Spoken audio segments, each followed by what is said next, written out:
Bienvenue à 180. Je suis content de vous accueillir. Je m'appelle David, je suis pasteur de l'Église. Si vous joignez à nous pour la première fois, bienvenue. Si vous suivez en ligne aussi, bienvenue. On est à la conclusion de notre série « Questions pour un ami ». Des fois, les questions qu'on a peut-être un petit peu honte de poser. Puis la question qu'on parle ce matin, ça ressemble à quoi du dating chrétien? Je me suis fait poser la question 1000 fois de façon différente et je sais que ça fait partie des questions que plusieurs d'entre nous avons, qu'on soit croyants, non-croyants. Peut-être que ces questions-là viennent peut-être parce que justement vous avez des amis qui sont croyants. Puis c'est quoi vous faites vous autres? C'est quoi? Vous êtes donc bien old school, dans votre façon de faire en amour. C'est quoi votre problème? Ou peut-être que vous êtes nouvellement croyant, puis là vous aviez comme certaines habitudes, peut-être certains patterns que vous aviez pour dater, puis là maintenant vous vous retrouvez à savoir, bon ok, là je place ma foi en Christ, puis en Jésus, puis je veux le suivre, mais je fais ça comment? Je sais pas par quel bout commencer. Et il y a cette question aussi dans le dating, à savoir, comment je vais faire pour trouver l'âme sœur? Comment la bonne personne? La personne que, quand je vais être avec, il n'y aura plus de problème. Maintenant, là, comme je sais qu'on ne va peut-être pas tout penser puis tout dire pareil, mais on ne va pas se pogner, on ne va pas se chicaner. Notre vie va être placée. Puis là, comment je fais pour savoir que j'ai finalement daté mon âme sœur? Ça fait partie des questions qu'on a tous, puis même si, comme je disais, vous êtes croyant ou non, ou même vous êtes peut-être déjà en couple, vous êtes déjà peut-être même marié, c'est des fois le fait de savoir comment, des fois, on peut aider, on peut accompagner, on peut peut-être orienter, que ce soit nos enfants, que ce soit des gens près de nous. Et le dating, c'est pas juste pour des 20 ans, 25 ans. C'est aussi pour n'importe qui veut rencontrer quelqu'un, peu importe l'âge que vous avez, là, que vous avez 20 ans, que vous ayez 40 ans, que vous ayez 60 ans, peu importe, il n'y a pas d'âge. Parce que vous pouvez vous retrouver dans une saison de vie où vous êtes célibataire, puis là, vous vous posez la question, OK, du dating chrétien, rencontrer quelqu'un chrétiennement, ça ressemble à quoi? Donc, c'est la question qu'on se pose ce matin. Et déjà d'emblée, mais je veux vous annoncer comme quoi que ça fait partie d'une série qu'on veut aborder plus tard dans l'année, pas tout de suite à l'automne, mais à l'hiver, et puis qu'on veut justement apporter différents aspects de cette question-là de relations amoureuses et peut-être conclure à ce moment-là aussi, peut-être même avec une conférence qu'on pourrait avoir pour les couples, donc à suivre. Et il y aura plus de matériel qui pourrait être apporté à ce moment-là. Si vous allez sur Google, puis vous tapez justement le mot date, dating, rencontrer quelqu'un, vous allez avoir des résultats à l'infini de ce que vous pourriez... C'est un des sujets les plus populaires sur Google. En anglais, si vous tapez justement le mot dating, c'était combien? Non, c'était 790 millions de résultats.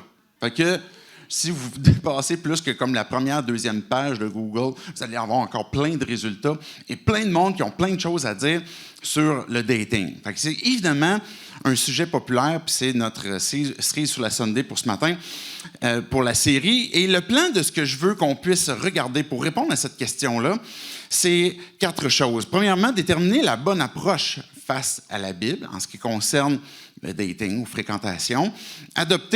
Deuxièmement, adopter la définition divine de l'amour. Troisièmement, partir avec la fin en tête. Et finalement, évaluer la compatibilité. Donc, ça va être notre plan pour ce matin pour répondre à la question. Et juste avant, j'aimerais qu'on puisse prier pour qu'on puisse être disposé à ce que Dieu voudrait nous dire. Dieu, je veux te dire merci pour ce temps qu'on peut avoir ensemble, pour ce temps qu'on peut écouter ce discours. Je te prie que tu puisses venir nous parler à chacun d'entre nous. Tu nous connais personnellement. Tu sais c'est quoi nos questions. Tu sais là où on est dans les défis ou dans les belles saisons qu'on pourrait vivre présentement. Je te prie que tu puisses venir nous montrer, te révéler à nous, peu importe là où on est dans notre marche avec toi, que tu puisses venir répondre justement à ces questions que l'on a maintenant pour qu'on puisse continuer d'avancer vers ce que tu veux nous dire. Et c'est en ton nom, Jésus, qu'on prie ces choses. Amen. Amen. La première des choses, il faut déterminer la bonne approche en ce qui concerne le dating. Qu'est-ce que je veux dire par là? C'est que vous allez, si vous tapez justement comme dating chrétien sur Internet, vous allez avoir comme de droite à gauche différents résultats de ce qui peut vous être proposé. Il pourrait vous être proposé, par exemple, une approche où, on ne voit pas dans la Bible que les fréquentations, ça existe. Fait que vous regardez dans la Bible, dans le fond, et c'est vrai, dans la Bible, vous allez lire comme d'un couvert à l'autre et vous n'allez pas avoir comme le chapitre ou le livre de la Bible à l'intérieur de ça qui est comme, mais voici le manuel des fréquentations. Il n'y a même pas de chapitre, il n'y a pas de verset, en fait, parce que c'est pas quelque chose qui est élaboré dans la Bible, mais à savoir, OK, je vais fréquenter quelqu'un pendant combien de temps? C'est quoi les règles de fréquentation? C'est pas quelque chose que l'on trouve. En fait, ce qu'on va voir dans la Bible, c'est quand les gens veulent être en couple, ils se marient. Ça va direct comme, ça va rapidement là. Cette première approche pourrait être, OK, puisque on ne voit pas dans la Bible ce contexte de fréquentation, on fait ça comme on veut. Donc, ça serait une approche qu'on pourrait adopter et que vous allez voir, même peut-être chez certains qui vont se dire chrétiens, comme quoi que, la Bible ne parle pas de fréquentation, fait qu'on peut y aller un peu comme on veut, et c'est une mauvaise approche. Une autre mauvaise approche qu'on pourrait voir par rapport au fait qu'on ne voit pas dans la Bible que les fréquentations sont présentes, on va se dire, à ce moment-là, il faut juste comme pas fréquenter. Vous allez avoir comme les deux excès, comme on fait ce qu'on veut, ou de l'autre côté, on ne se fréquente pas. Vous allez voir dans les résultats Google des gens qui vont dire, des pasteurs, peu importe, des gens qui se disent chrétiens, il ne faut pas fréquenter parce qu'on ne voit pas ça dans la Bible. C'est pas une logique qu'on fait normalement, même en lisant la Bible, parce qu'on est conscient comme quoi que la Bible est remplie de différents contextes, d'une époque qui a déjà existé il y a longtemps, et on voit dans la Bible de la polygamie. On n'est pas niaiseux non plus, où on va se dire, mais puisqu'on voit ça, on peut le faire. on est conscient du fait que, on comprend qu'est-ce que Dieu est en train de dire, malgré le fait qu'on voit de la polygamie, que c'est pas quelque chose qu'on veut faire, même parce qu'on en voit. Donc, pas parce qu'on voit pas ce contexte de fréquentation qu'il faudrait pas que ça existe. Je vous suggère cette approche, comme quoi que, à travers la Bible, ce qu'on veut découvrir quand on parle de c'est quoi du dating chrétien, il faut comprendre que c'est les principes qui vont être ressortis à travers la Bible. Pas des lois, pas des règles strictes, mais des principes qui vont sortir. Et ces principes-là vont donner des lignes directrices claires de ce qu'on devrait faire, de ce qu'on ne devrait pas faire, comment on devrait le faire ou comment on ne devrait pas le faire. Déjà, d'emblée, je veux lire dans un chapitre de 1 Corinthiens 7, que je vous invite à tourner avec moi. Je ne lirai pas tout le chapitre, mais je veux déjà vous lire des versets qui sont quand même marqués, je dirais, pour des principes que l'on peut sortir. Fait que déjà, pour qu'on puisse comprendre des principes, puis le reste du discours, on va aborder le reste du plan de match, comme je montrais tantôt, en faisant référence à des principes qui sont dans la Bible, qu'on va voir aussi, entre autres, dans 1 Corinthiens 7. Mais ça va être l'approche qu'on va choisir. Fait que regardez, par exemple, 1 Corinthiens 7, je vais lire les versets 1 et 2. Au sujet de ce que vous m'avez écrit, c'est Paul qui est en train de parler. Donc, on est en train de voir que Paul est en train de répondre à des questions que l'Église de Corinthe avait. L'Église de Corinthe avait un contexte très similaire à ce que nous pouvons avoir aujourd'hui. Ce n'étaient pas des Juifs, ce n'étaient pas des gens qui avaient grandi dans une religion, c'était des gens qui avaient toutes sortes d'idoles, puis que là, finalement, quand ils donnaient leur vie à Dieu, là, ils suivaient Christ, mais il y avait encore toutes sortes de choses à savoir, OK, qu'est-ce qu'il faut que j'arrête, qu'est-ce qu'il faut que je fasse, comment est-ce que je le fais, etc.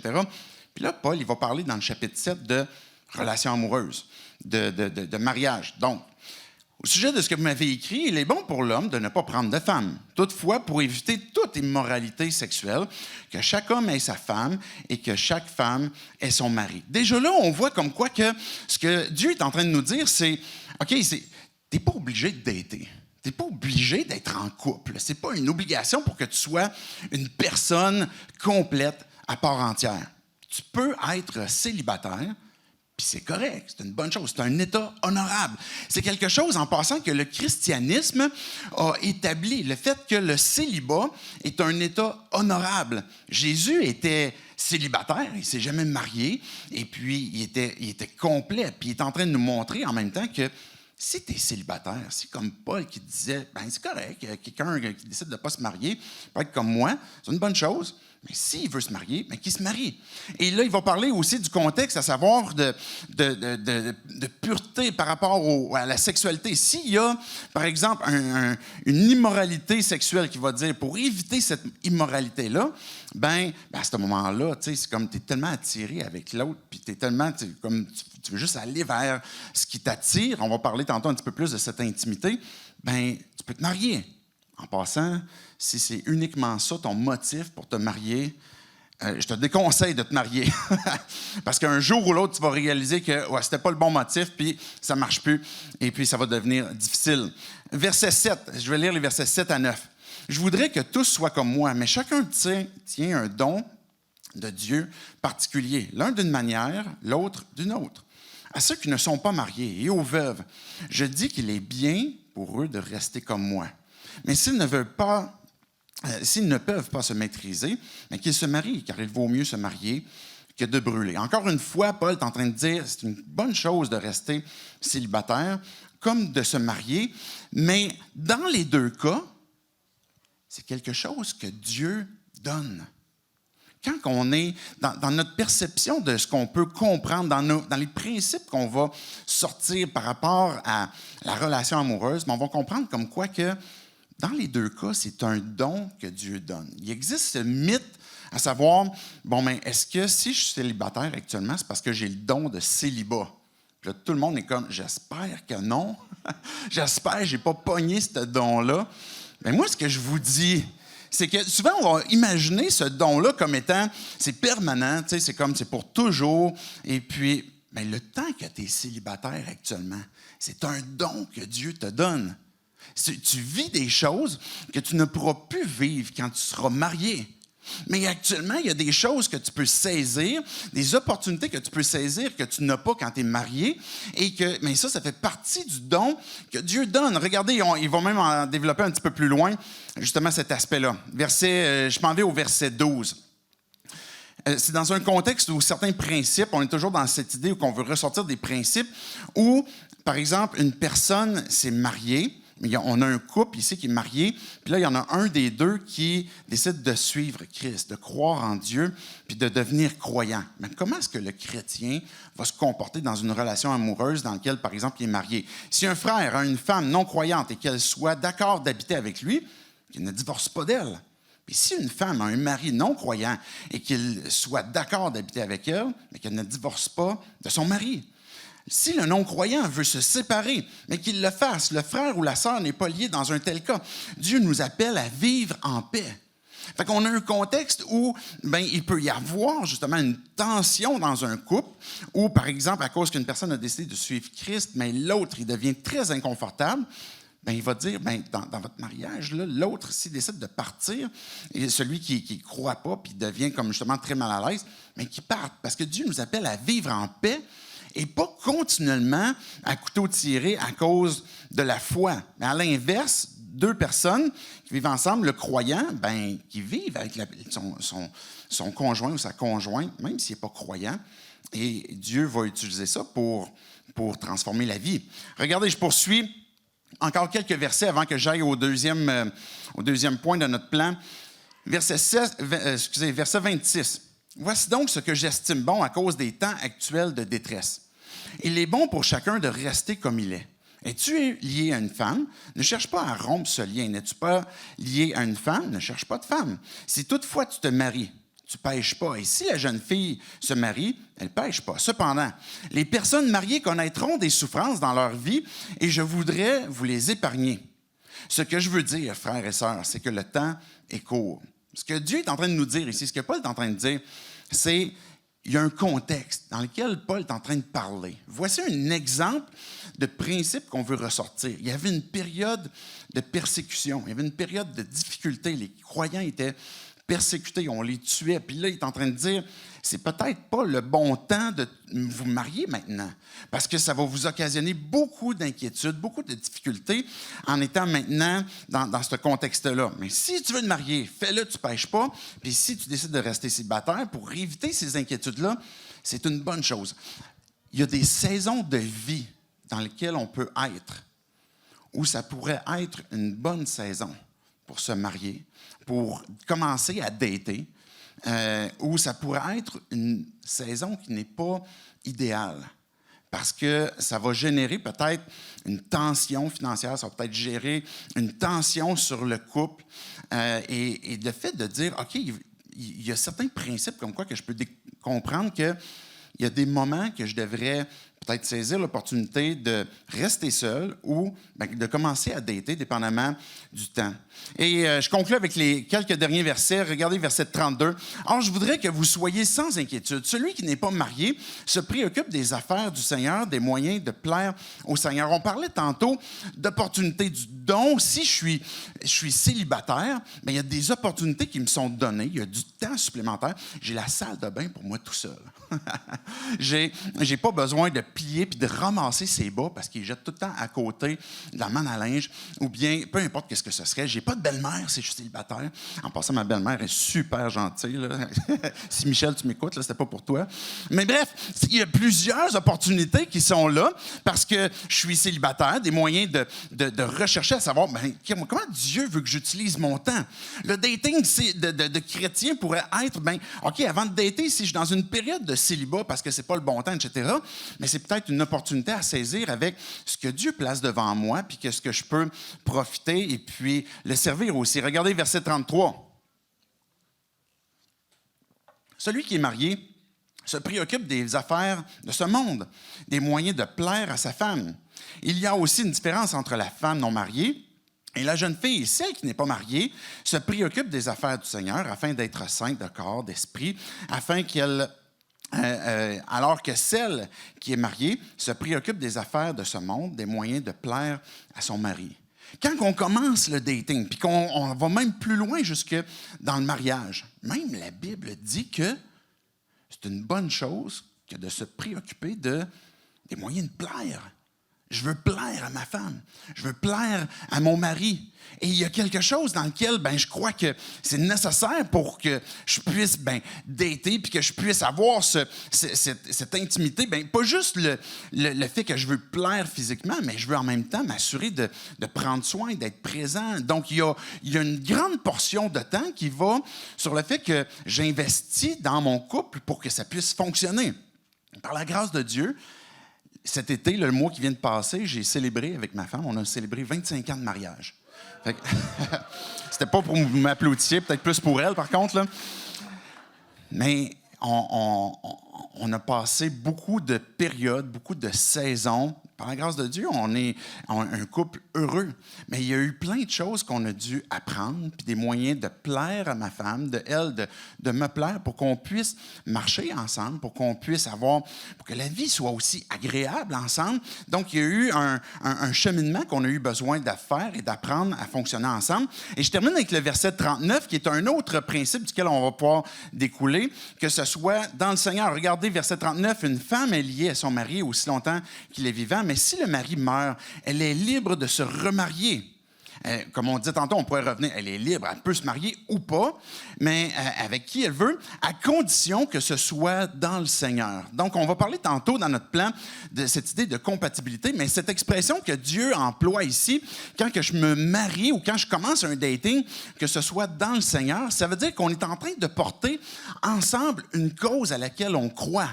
Le fait que je suis croyant, le fait de se dire chrétien, on veut christianiser un dating. Mais si on va plus loin que ça, l'approche qu'on veut saisir et comprendre à travers les principes, c'est que c'est plus que je suis en train de christianiser ou de rendre un processus chrétien, mais c'est que ma vie est en train de refléter ce que je vis, ce que je crois. Et si je crois que Jésus-Christ est Dieu, qu'il est mort, ressuscité pour me donner la vie, pour que je puisse être pardonné, pour que je puisse être réconcilié avec Dieu, maintenant, le fait que je crois en lui, tous les aspects de ma vie sont influencés. De quelle façon je vais vouloir élever mes enfants? Nécessairement, ma pensée liée à Dieu va affecter ou va influencer ma façon d'élever mes enfants, ma façon de traiter l'argent, ma façon d'utiliser mon temps, la façon de regarder certaines choses, de ne pas regarder certaines choses. Et c'est cette idée comme quoi que, quand on parle dans le Seigneur, un dating où on veut se matcher avec quelqu'un qui croit la même chose que nous, bien, c'est parce que justement, on est en train de porter ensemble une même cause, que nos mêmes motivations vont être à la même place. Maintenant, quand on regarde, par exemple, c'est quoi notre définition de l'amour? Pour découvrir ce que c'est le dating chrétien, c'est important que d'adopter la définition de l'amour selon Dieu, selon ce que Jésus nous a enseigné. Parce que nécessairement, chacun d'entre nous, on a une compréhension de ce que ça pourrait être l'amour. Notre société a une définition de ce que ça pourrait être l'amour.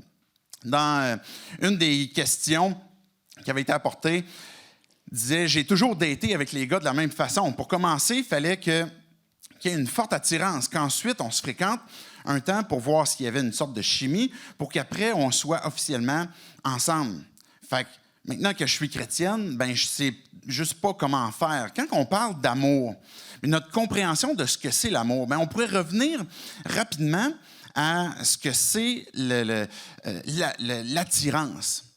De penser comme quoi que l'attirance est le départ de l'amour, le départ de ce que devrait être le dating. Quand on parle d'attirance, c'est pas une mauvaise chose aux yeux de Dieu. C'est pas une mauvaise chose quand on parle d'avoir comme des petites flémèches, des petits papillons. Là. Ça vient pas de Satan. Là. C'est pas mauvais en soi. Là. C'est une bonne affaire. Là. Puis c'est cool. Je vais en parler un petit peu plus tantôt d'attirance. Puis il y a un processus normal. Là. Quand on parle d'attirance, mais ça va nécessairement, éventuellement, conduire à une forme d'intérêt mutuel. Là. On est attiré. Il y a comme les petites flémèches, les petits papillons. C'est comme, oh, c'est cool. Puis là, on apprend à se connaître. Puis là, on développe comme une forme d'intérêt commun. Puis ensuite, ça va continuer d'émerger vers un attachement. On va devenir attachés l'un à l'autre. On va avoir envie de continuer de partager des choses ensemble. Puis nécessairement, ça conduit à de l'intimité. Quand tu rencontres quelqu'un, c'est normal que ce type de pattern-là se fasse. Au début d'une rencontre, mais même en fait, on pourrait même le transposer dans un couple qui veut ranimer la flamme. Bien, c'est la même chose. Quand on parlait tantôt des moyens de plaire à sa femme ou à son mari, c'est que je vais à quelque part générer aussi cette attirance où ce que je veux lui plaire, je veux être présent pour elle, je veux être un compagnon agréable. Puis pour ranimer cette flamme-là, mais il va y avoir de l'attirance. Puis ensuite, on va développer de l'intérêt, on va redévelopper certains intérêts pour ensuite redévelopper une forme d'attachement pour qu'ensuite, on puisse redécouvrir l'intimité. Si vous êtes marié, j'en profite pour mentionner, parce qu'on parle de dating, mais si vous êtes marié, le fait d'avoir peut-être une relation de couple dans laquelle tu te dis, j'ai l'impression que nos cœurs ne sont pas ensemble. C'est possible de pouvoir restaurer cette relation-là. Je crois que Dieu veut que ça soit restauré et que ça soit possible de pouvoir justement retrouver cette attirance, cet intérêt, cet attachement, puis l'intimité de vos cœurs. Mais ça nécessite évidemment une part de chacune des parties. Et je pourrais aller plus loin, même le fait de sortir d'une relation de couple, par exemple, pour aller voir ailleurs. Je suis en train de dater, je suis en relation avec quelqu'un, puis je commence à m'intéresser à une collègue de travail, à un collègue de travail. Bien, c'est le même pattern qui peut se produire où ça commence des fois avec une attirance, puis après ça, on passe du temps ensemble. Il va se développer des intérêts, un attachement, puis une intimité. Mais c'est pour ça que quand on voit ce pattern-là, en quelque part, on veut protéger notre fréquentation, notre dating pour préserver une exclusivité. Et là, on reconnaît les freins de ce qu'on veut placer. Mais quand on regarde notre définition de société de ce que c'est l'amour, bien, puisque l'attirance est souvent dans les premiers élans, on va associer beaucoup justement l'idée d'amour avec cette attirance. Quand on regarde la définition de la Bible va parler de 4 façons différentes de ce que c'est l'amour. Il va y avoir l'amour storgé, l'amour philéo, l'amour agapéo, puis l'amour éros. Mais quand on parle, par exemple, d'amour philéo, c'est cette fraternité. On est une communauté, par exemple. On parle d'une équipe, par exemple, qui joue ensemble, mais il y a une fraternité. C'est un amour philéo. Il n'y a pas personne qui va dire ça à son buddy. Je t'aime d'un amour philéo. Ça manque peut-être un peu de virilité. Mais c'est cette idée qu'on est frères et sœurs. Et puis quand on parle de storgé, c'est l'amour qui est dans les tripes, un amour pour la famille, un amour qui nous pogne parce qu'on veut prendre soin. Et cet amour-là, ça peut être envers des enfants, par exemple, envers justement un frère ou une sœur, même un ami très proche. Peut devenir plus qu'un amour philéo, un amour storgé. Il va y avoir l'amour agapéo aussi. Quelqu'un qu'on parle de l'amour que Dieu a eu pour nous, mais c'est un amour qui est sans condition. De peu importe qu'est-ce que tu as fait, peu importe tes comportements, peu importe la façon que tu es habillé, peu importe que tu aies perdu tes cheveux ou que tu les aies encore, peu importe qu'est-ce que tu vis présentement, c'est un amour sans condition, un amour inconditionnel. Cet amour dans lequel Dieu nous a révélé justement qu'il nous aimait d'un amour infini et sans condition. Puis il y a l'amour éros qui va avoir aussi cette idée d'attirance, cette idée même de sexualité. La Bible va définir l'amour avec ces 4 aspects-là qui sont des bonnes choses. Que Dieu a créé, cet amour de famille, cet amour filial qui est l'amour fraternel, cet amour qui est inconditionnel, mais l'amour éros aussi. Donc, ça fait partie de ce que Dieu a créé. Mais quand on comprend puis qu'on veut découvrir, c'est quoi le dating chrétien? Mais il faut adopter cet amour comme quoi que, OK, l'amour que Dieu est en train de me manifester, qui est en train de me montrer sa définition à lui, c'est un amour qui est infini, c'est un amour qui est sans condition. C'est un amour qui aime l'autre. Et puis, si vous avez déjà lu 1 Corinthiens 13, l'amour ne soupçonne pas le mal. Il pardonne, il croit, il veut le bien, il ne se vante pas. Puis, on pourrait le mentionner de plusieurs façons, qui est mentionné dans 1 Corinthiens 13. Mais ce que c'est en train de décrire, c'est le caractère de Dieu. L'amour, selon la définition de Dieu, reflète son caractère. Et quand que je veux entamer une fréquentation, un dating chrétien, c'est de partir avec en tête, c'est quoi l'amour que Dieu veut que je recherche dans cette fréquentation? Les choses les plus importantes pour Dieu, les 2 commandements les plus importants, d'aimer Dieu puis d'aimer mon prochain, ont nécessairement un impact direct sur ma façon de fréquenter, ma façon de dater. Parce que Dieu est amour. Dieu nous a révélé son amour. Il nous a créés pour qu'on puisse être aimés. Dans nos cœurs, dans nos pensées. Tu es à la recherche, consciemment ou pas, d'un amour inconditionnel. On peut avoir cette définition de l'amour qui est basée beaucoup sur l'attirance, puis se mettre beau, se mettre belle, puis avoir un meilleur caractère possible. Mais à un moment donné, ça devient lourd à porter. Parce qu'à un moment donné, on va vivre des difficultés. On peut vivre la maladie, on peut vivre des inquiétudes, qui fait que c'est difficile à maintenir ce niveau pour qu'on soit aimé. Mais quand je sais que je suis aimé d'un amour inconditionnel venant de Dieu, tout d'un coup, il se crée une sécurité dans notre cœur que peu importe ce que je fais, Dieu, il m'aime. Dieu nous a créés pour qu'on sache puis qu'on puisse ressentir justement qu'on est aimé. Ça fait partie de son plan. Maintenant, notre difficulté, souvent, c'est qu'à travers l'amour, on va être à la recherche d'un sauveur. On va rechercher dans nos fréquentations, on va rechercher dans l'amour, dans nos datings, le fait que je vais être aimé. Puis il n'y a personne qui réussit à nous aimer de façon inconditionnelle. Je ne réussis pas à aimer ma femme, même après 25 ans de mariage, d'une façon inconditionnelle. La Bible va dire, « Marie, aimez vos femmes comme Christ a aimé l'Église et s'est livré lui-même pour elle. » Je ne sais pas s'il y a un des gars ici qui peut dire, « Moi, je suis rendu là. » Se livrer pour son Église, c'est ce que Jésus a fait, qui s'est sacrifié, qui a donné sa vie pour que l'Église, son corps, puisse être sauvé, qu'on puisse être en relation avec lui.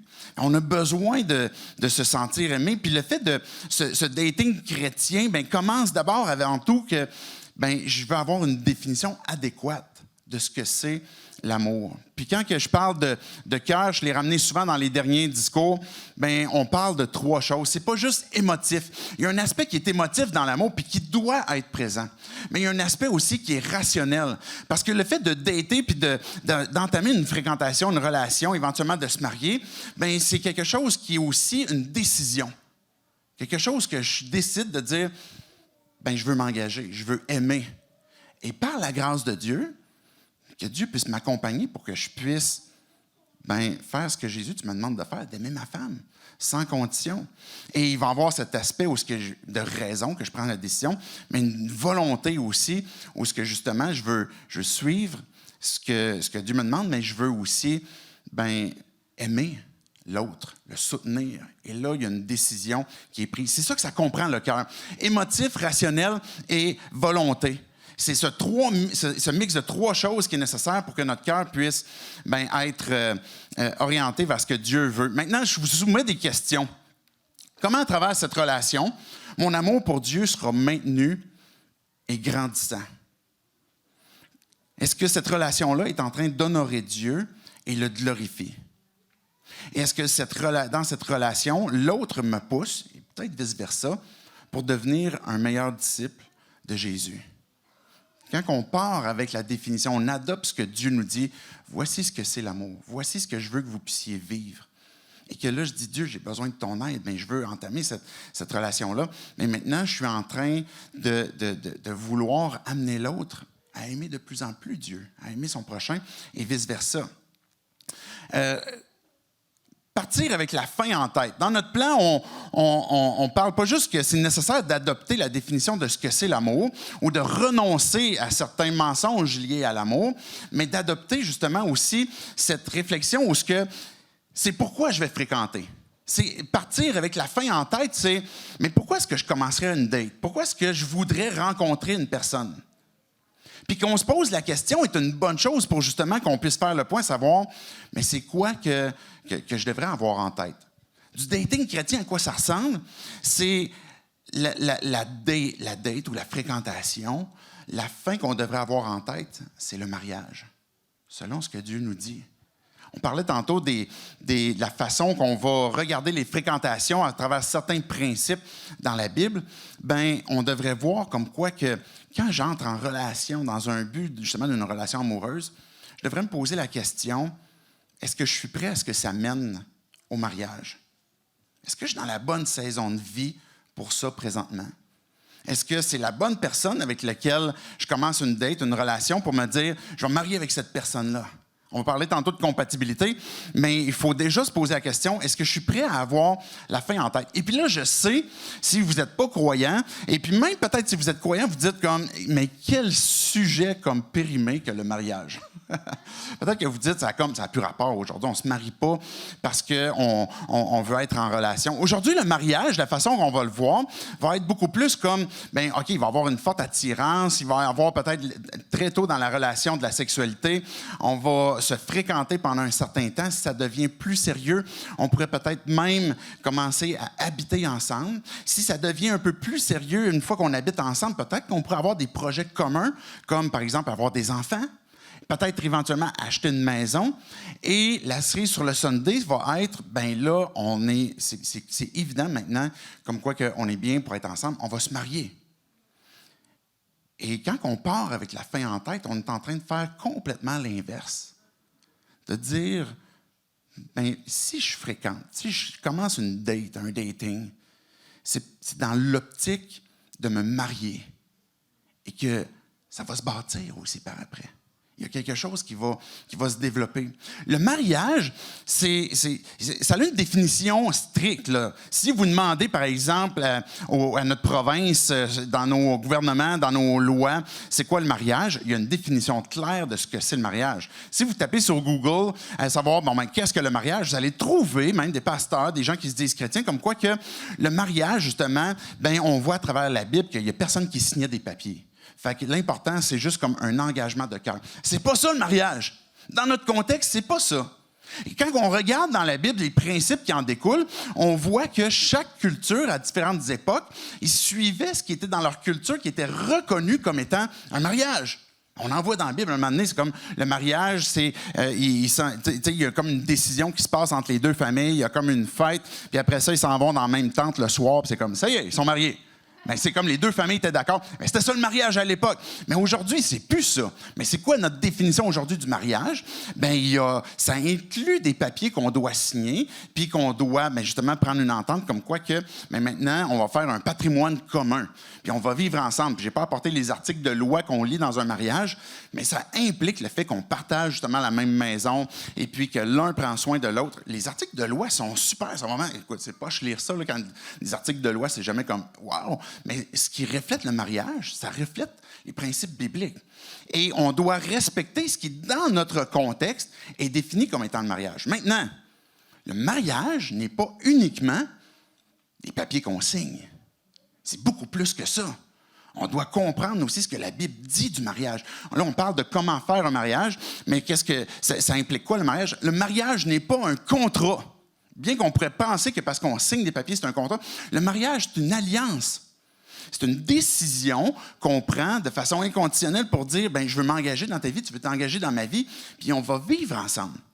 Et sur cette base-là, on va marcher ensemble, puis on va avancer de façon constructive, de façon évolutive, puis on va se soutenir ensemble. Et puis là, il y a des choses qui fait que tout n'est pas réglé au tout départ. Mais on est en train de dire, je prends une alliance, je prends une décision.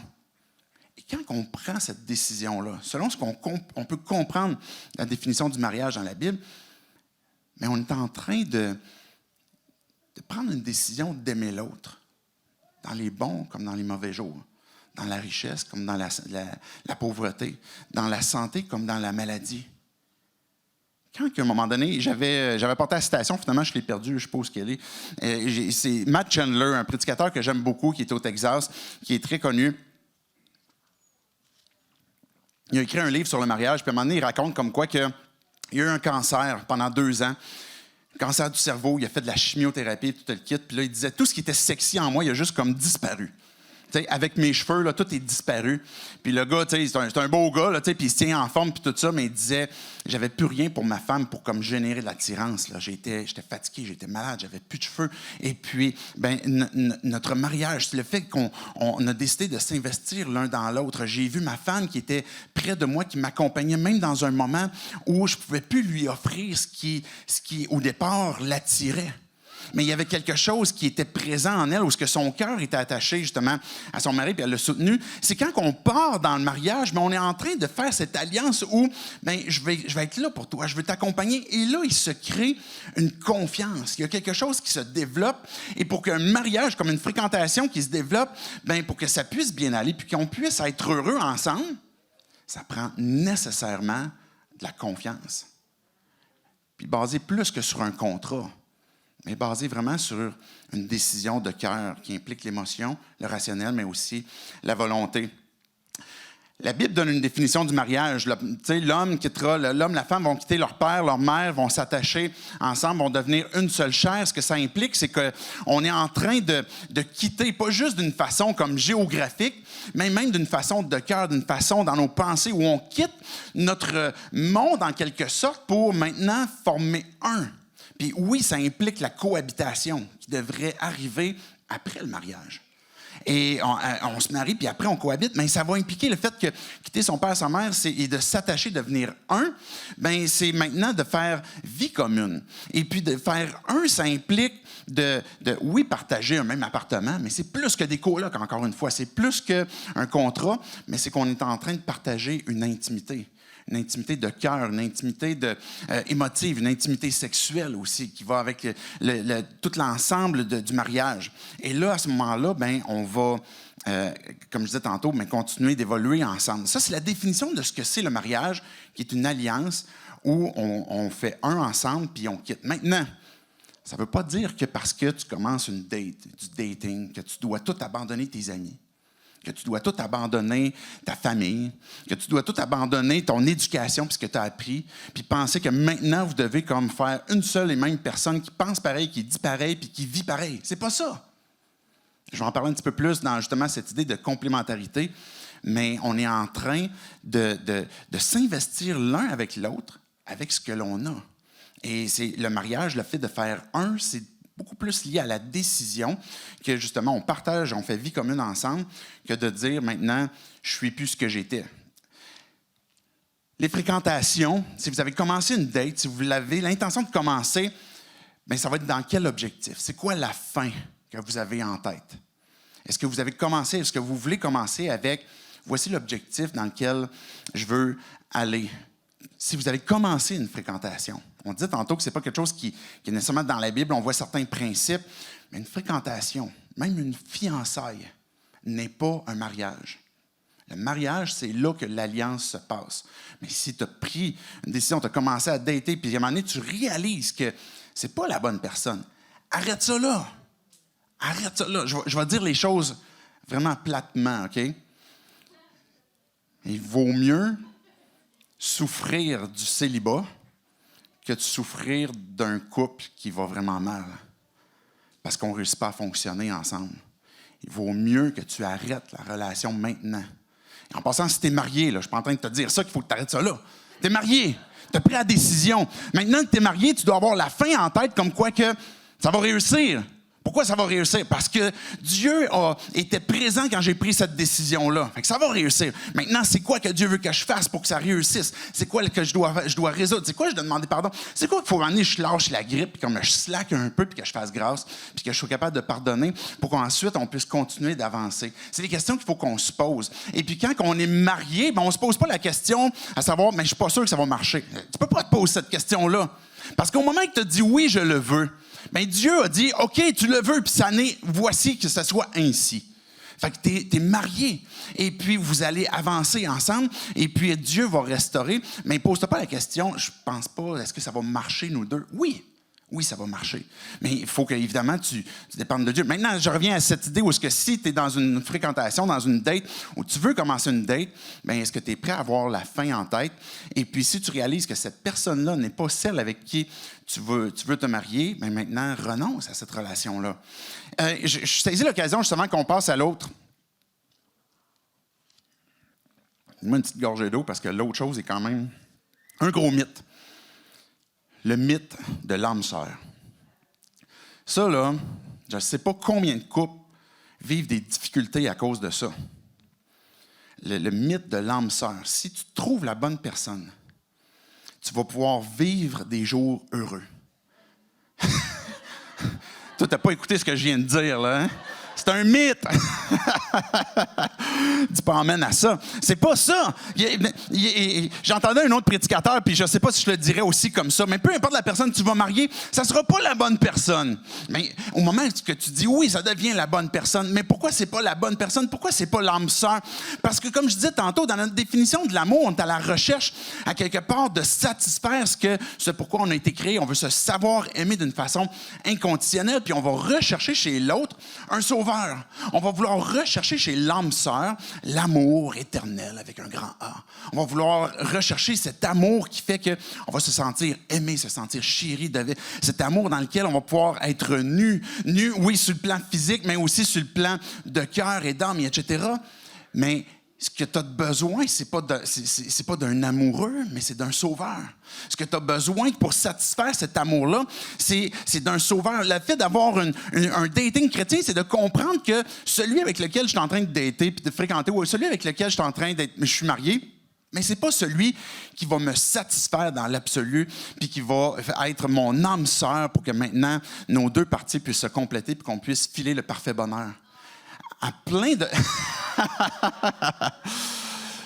Le mariage, c'est une occasion que Dieu nous donne pour nous montrer à aimer, pour nous aider à mettre en application l'amour. D'aimer, d'une façon émotive, parce que le mariage, c'est vraiment cool. Et après ces années de mariage que j'ai, puis là, je le dis, puis je suis convaincu que si ma femme était là, elle dirait la même chose aussi. C'est quelque chose de vraiment cool, le mariage. Mais ce n'est pas dans l'optique de « OK, là, j'ai trouvé l'âme sœur ». Évidemment, on va avoir une démarche de chercher la compatibilité, mais on a besoin de s'investir l'un dans l'autre. Est-ce que je recherche chez l'autre peut-être quelque chose qui est une forme de vide à combler? J'ai apporté une citation de Gary Thomas qui dit « Le mariage ne résout pas le sentiment de vide, de ce qu'on voudrait combler, mais il l'expose. » Si quelqu'un te dit qu'il ne peut pas vivre sans toi, il ne sera jamais heureux avec toi non plus. le mariage va juste exposer le vide et encore plus ce besoin que d'être aimé. Et ce besoin-là va être comblé par Dieu, qui t'a prouvé son amour envers toi, qu'il t'a donné son Fils, puis que Jésus t'a donné sa vie pour te réconcilier, puis il t'a dit, peu importe ce que tu fais, je t'aime d'un amour inconditionnel, puis je veux que tu le saches. Et là, il est en train de me dire, aime aussi. Dieu est celui qui nous a aimés le premier. La Bible est claire là-dessus. La Bible nous montre comme quoi que l'amour est défini par Dieu lui-même, parce que l'amour vient de Dieu. Et quand que je me sens puis je me laisse étreindre par la personne de Dieu, par son amour, il n'y a pas personne qui reste comme de marbre et complètement insensible quand il se fait étreindre d'une façon amoureuse. Et c'est ça que Dieu vient faire avec nos vies. Et quand il manifeste son amour le premier, mais il est en train de nous transformer de notre façon d'aimer l'autre aussi. Et pas de voir en l'autre, mais que finalement, il va donner mon sauveur pour pouvoir satisfaire ce que je manque. Je vous laisse quelques questions avant que je termine avec cette idée d'évaluer la compatibilité. Est-ce que je considère réellement le mariage dans cette date-là, dans cette fréquentation-là? Est-ce que, selon ma saison de vie, ma maturité, mon autonomie, je suis prêt à me marier, par exemple, dans 1 an, avant que je brûle, comme on voyait tantôt dans les principes qu'on a eus dans 1 Corinthiens 7. Est-ce que la personne que je fréquente est réellement une personne que je suis prêt à considérer pour le mariage? Et si je suis prêt à me marier dans X temps, est-ce que, de façon réaliste, nous pourrons nous garder purs pour le mariage? C'est des questions que vous pourriez vous poser pour savoir, mais si je pars avec la fin en tête qui concerne le mariage. Je rappelle cette idée comme quoi que c'est une alliance qui bâtit justement cette sécurité à cause de la confiance qu'on est en train de s'investir l'un dans l'autre. Évaluer la compatibilité. On parlait tantôt d'attirance. À quelque part, on veut savoir si aussi on est compatible. Quand on parle de dating chrétien, le band ne le lâchez pas, là, je vous invite très, très bientôt. Mais quand on parle d'évaluer la compatibilité, mais si on veut savoir aussi, est-ce qu'on est fait pour être ensemble? On ne veut pas juste savoir comme, OK, es-tu chrétien? Yes, ça tombe bien. Moi aussi, on se marie. C'est une mauvaise idée. Faites pas ça.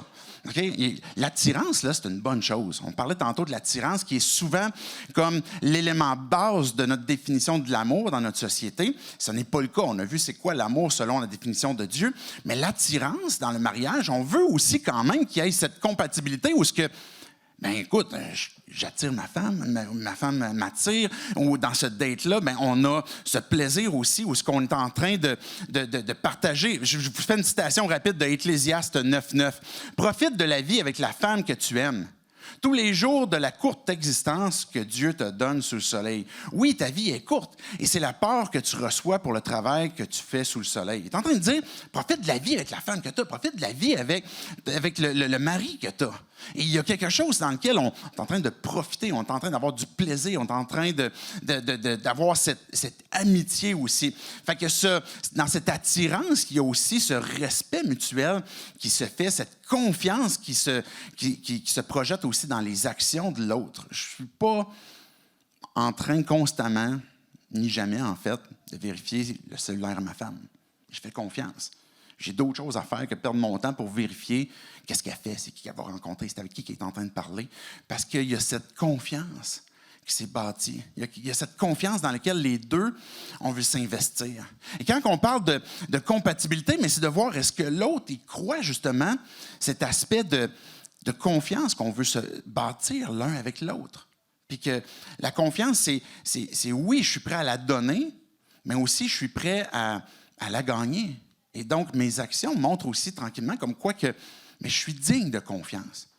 Et des fois, je fais une mini-parenthèse, des fois, on parle de pardon dans un couple et on pourrait comme accuser l'autre de ne pas vouloir pardonner parce que là, la confiance est brisée.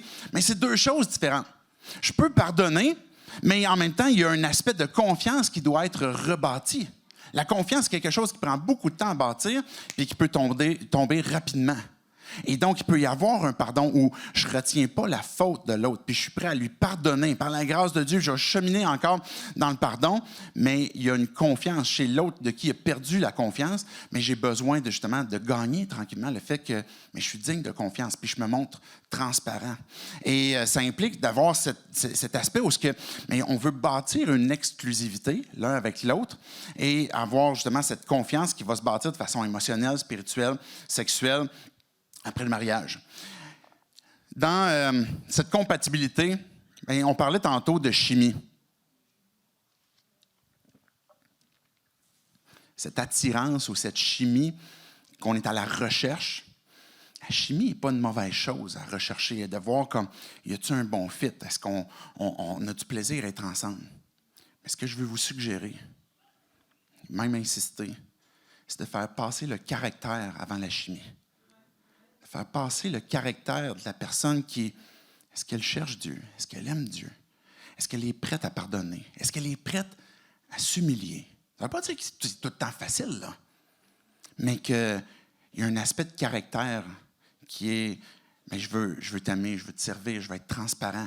Et puis, je veux être prêt à pardonner. Et là, quand il y a cet aspect de caractère qui est flexible, qui se montre comme quoi je suis prêt à apprendre, je suis prêt à évoluer avec toi, bien, c'est que là, on est en train de voir qu'il y a des aspects de... Est-ce qu'on va être complémentaires plus tard sur d'autres choses, sur l'aspect sexuel, sur l'aspect de, je ne sais pas, du travail, sur l'aspect des études que je voudrais retourner, etc. Et quand on voit chez l'autre un caractère qui est, je cherche le bon mot, là, qui est ouvert à être... donnez-moi des mots, là. Cette idée où ce qu'on peut apprendre, qu'on est malléable, qu'on se laisse... Enseignable, c'est ça le mot que je cherchais, merci. C'était facile pourtant, je ne sais pas pourquoi j'ai oublié ce mot-là. Mais même quand on cherche, par exemple, des leaders dans l'Église, ce premier trait de caractère qu'on veut voir, c'est cet aspect enseignable. C'est ce que Dieu nous montre clairement. Vous voulez des leaders dans l'Église, puis pour les établir, bien, évaluer leur caractère, la façon qu'il va traiter sa femme, ses enfants, sa maison, etc. Fait que quand tu es en train de dater, d'avoir ce dating chrétien, est-ce que l'autre son caractère passe avant la recherche de la chimie? De quelle façon est-ce qu'il parle à sa mère? De quelle façon est-ce qu'il parle à son père? De quelle façon est-ce qu'il va parler de sa sœur, de son frère? De quelle façon il traite la serveuse? De quelle façon il traite ses amis? Et là, on est en train de voir c'est quoi son caractère et de quelle façon est-ce qu'il est en train d'honorer les autres. Même quand ils ne sont pas là, ou peut-être quand ils sont là. Et là, je suis en train de voir cette idée de caractère que je veux rechercher parce que c'est avec ça qu'une personne qui a un caractère comme ça, qui est enseignable, que je veux être prêt à faire ma vie.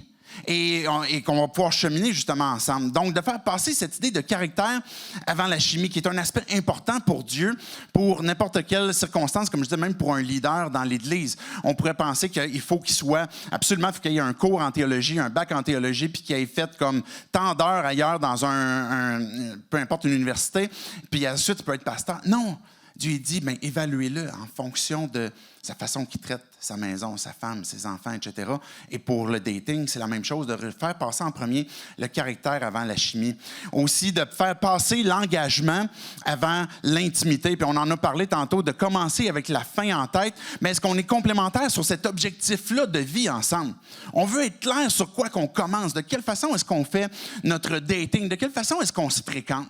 Puis est-ce qu'on est d'accord ensemble des limites qu'on ne veut pas franchir? Est-ce qu'on est d'accord pour se respecter l'un et l'autre dans ces limites-là? Est-ce qu'on est d'accord ensemble pour dire comme, bien, on devrait aller vers tel objectif ou ce que je suis peut-être dans tel moment où ce qu'on pourrait considérer, par exemple, un mariage? Est-ce qu'on est prêts les deux ensemble à entamer cette démarche-là? Donc, c'est ça qu'on veut voir dans faire passer l'engagement avant l'intimité, d'avoir une clarté dans les intentions. Cette idée aussi de vouloir être complémentaire plus que égaux. Quand je parle d'égalité, je ne parle pas d'égalité dans votre valeur. Les deux, hommes et femmes, on est égaux devant Dieu. Il n'y en a pas un qui vaut plus que l'autre. Il n'y en a pas un qui est plus aimé que l'autre. Il faut que ça soit clair. Là. La Bible est claire là-dessus. Et on peut le voir justement dans 1 Corinthiens 11, comme quoi que l'homme et la femme sont égaux.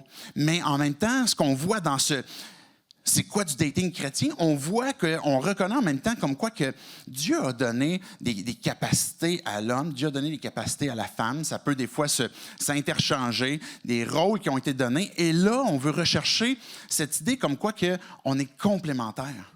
On est en train de se compléter l'un et l'autre. Et est-ce que dans notre dating, dans notre fréquentation, on est capable de voir comme quoi qu'on est complémentaires? On est en train de pouvoir, justement, on est différents, mais cette différence-là permet de pouvoir se compléter plutôt que de rechercher les mêmes choses, ces mêmes égalités sur ce qu'on voudrait faire. Et quand on parle dans une relation de couple, de complémentarité, ça implique, et puis là, les gars, écoutez bien ça, ça implique que vous allez vous soumettre à votre femme.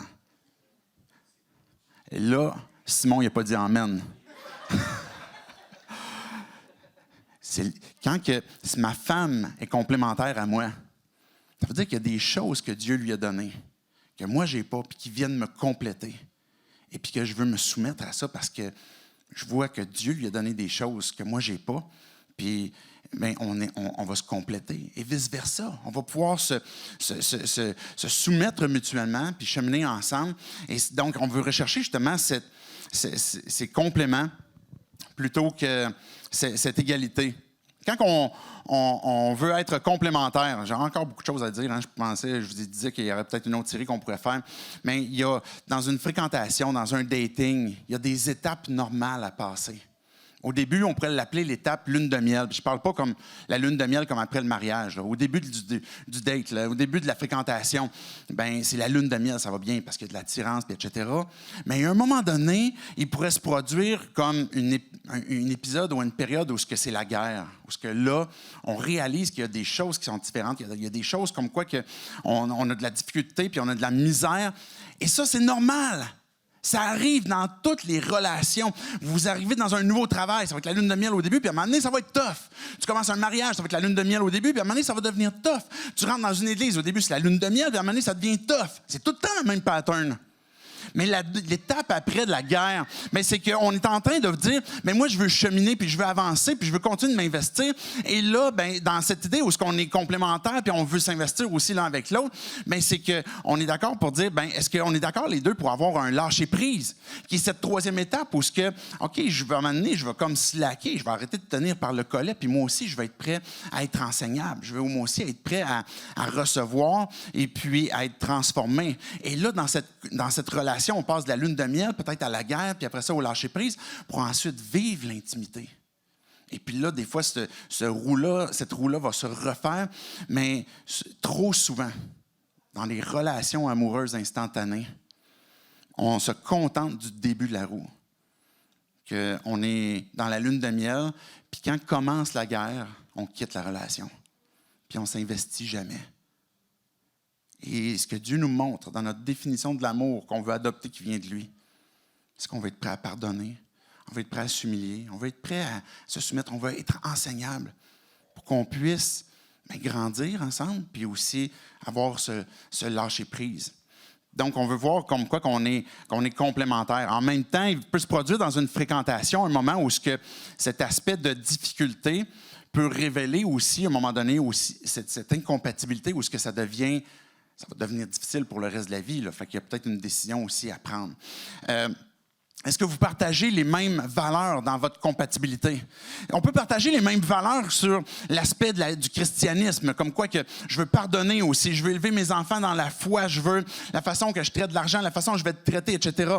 Mais aussi dans les valeurs que ma femme ou mon chum ou ma blonde porte, est-ce que je suis prêt à la soutenir dans ses valeurs? Est-ce que je suis prêt à l'encourager dans ce qu'elle aime? Pour ma femme, par exemple, elle aime beaucoup cet aspect familial, cet aspect où elle veut inviter la famille, on veut faire des fêtes de famille, etc., puis avoir un sacrifice immense pour l'aspect familial. Je vais avoir des valeurs, par exemple, de performance. Des fois, c'est comme un peu moins beau, là.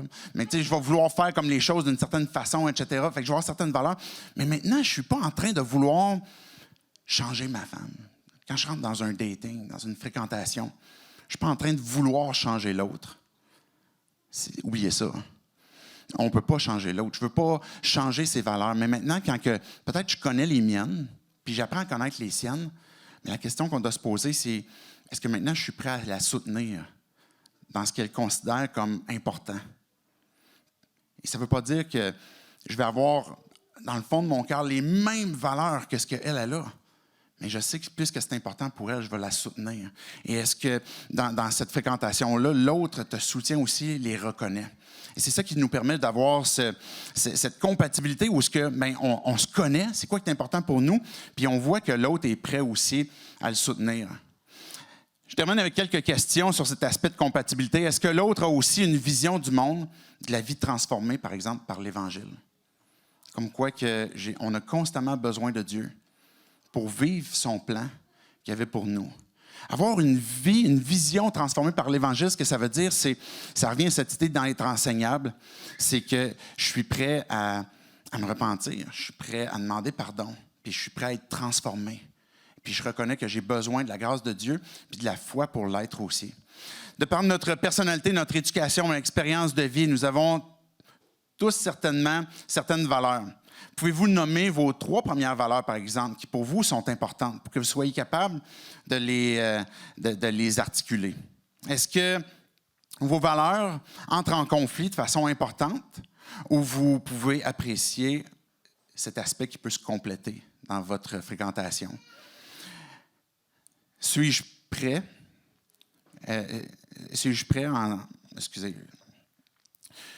en temps et lieu à me dévoiler et me montrer transparent à l'autre? Et ai-je la conviction que j'ai accès de plus en plus au cœur de l'autre? Dans une fréquentation, c'est de pouvoir avoir cette transparence, puis de dire on est en train de montrer notre cœur, on est en train de montrer là où on est pour qu'on puisse cheminer. Je vais inviter le band à s'avancer pour la conclusion.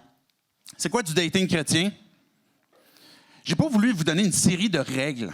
OK, il ne faut pas que tu couches avant le mariage. Il faut que tu te maries en l'espace de 1 an. Il ne faut pas que vous cohabitiez.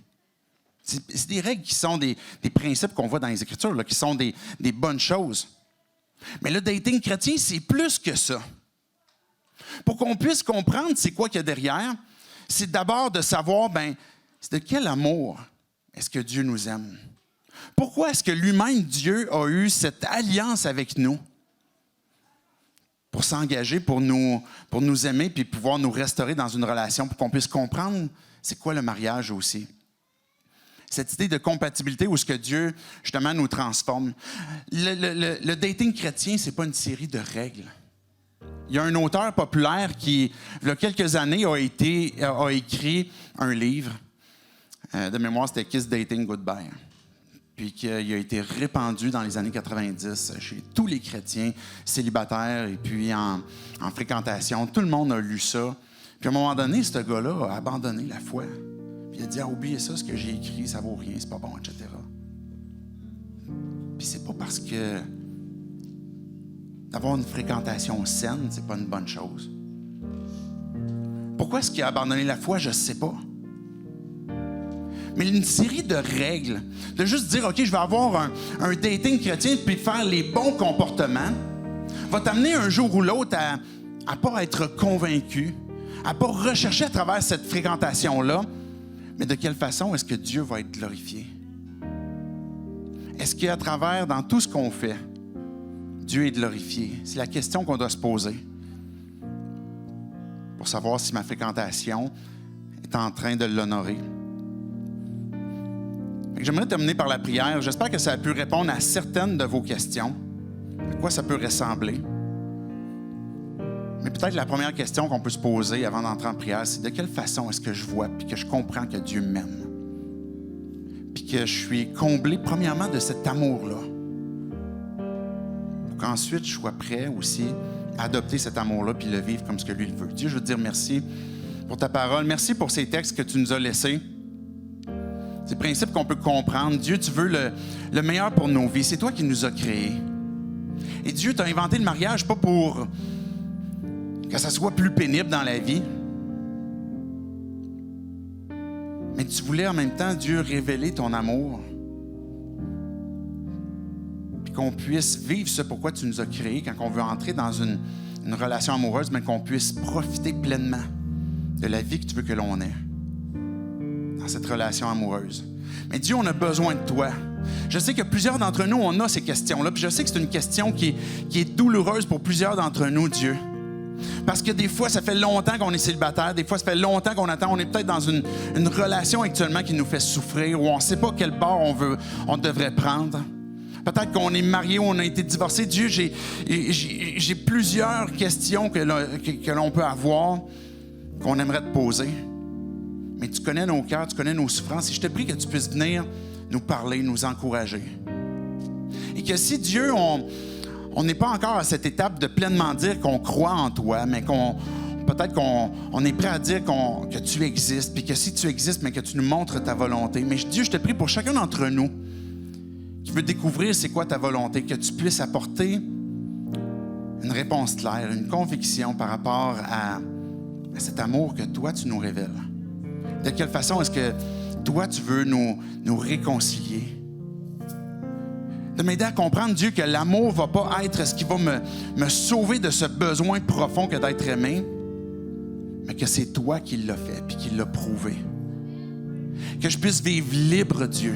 Je te prie pour chacun d'entre nous qui sommes croyants puis qu'on veut être restauré, Dieu, dans l'amour qu'on veut avoir les uns pour les autres, dans cet amour qu'on veut avoir dans notre fréquentation, dans nos dates et puis dans notre mariage. Mais je te prie que tu puisses venir nous faire comprendre de quelle façon est-ce que tu nous aimes. De quelle façon est-ce que tu nous fais grâce? De quelle façon est-ce que tu ne nous donnes pas tout ce qu'on mérite? Pour qu'on puisse le saisir, l'apprécier, puis aussi le donner aux gens qui sont près de nous, notre personne à qui on est en relation. Qu'on puisse aussi pratiquer ce pardon, aussi pratiquer cet amour. Et aussi déborder de cet amour que tu nous as donné pour qu'on puisse pardonner, demander pardon, puis cheminer. Apporte clarté, Dieu, dans cette question. Que tu sois glorifié dans nos vies. C'est en ton nom, Jésus, que je prie. Amen.